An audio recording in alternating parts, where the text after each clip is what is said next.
The Fulvia Coupe spawned the HF versions, which were built for racing and had a more Spartan trim with no bumpers, aluminium doors and front and rear bonnets, and tuned-up engines.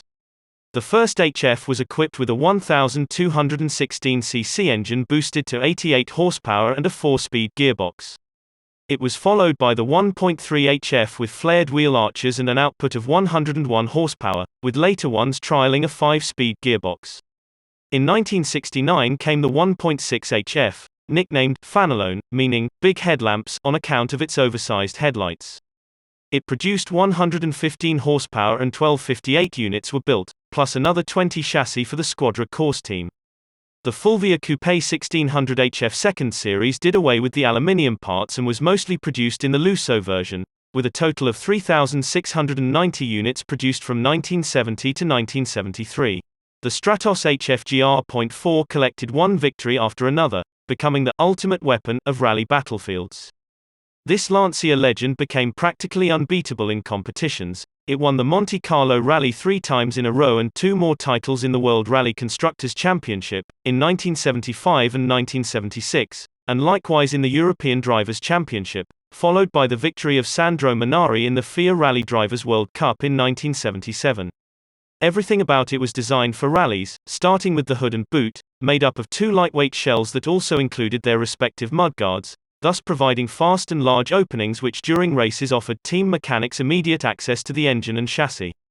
The futuristic wedge shape of the initial prototype was also evident in the definitive Stratos, which instantly became an icon of Lancia sportiness.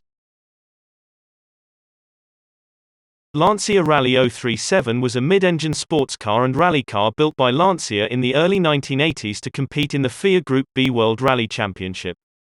Driven by Marco Allen, Attilio Bettega, and Walter Rall, the car won Lancia the Manufacturers' World Championship in the 1983 season. It was the last rear-wheel drive car to win the WRC.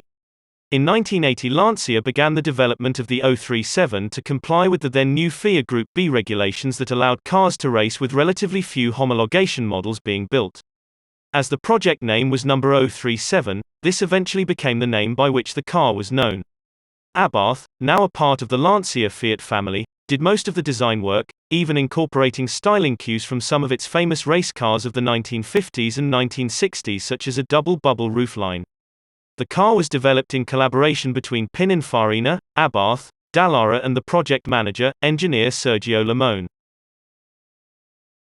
During the latter part of the 1991 season, Lancia developed the Delta HF Integrale, Evoluzione, Abarth SE050, sometimes nicknamed the Deltona, or Super Delta, which would debut on the 1992 Monte Carlo. This final evolution, with its stiffer body, wider wheel arches, bigger wheels and brakes, improved suspension and aerodynamics and more powerful engine, was said to be 5 to 6% faster under most circumstances than the 16V car. However, it represented the most that could be extracted from a design that was fundamentally outdated and, with no successor planned, Lancia officially withdrew from rallying at the end of 1991. For the next 2 seasons the cars would be run by the semi-private Jolly Club team, albeit initially with continuing support from the factory.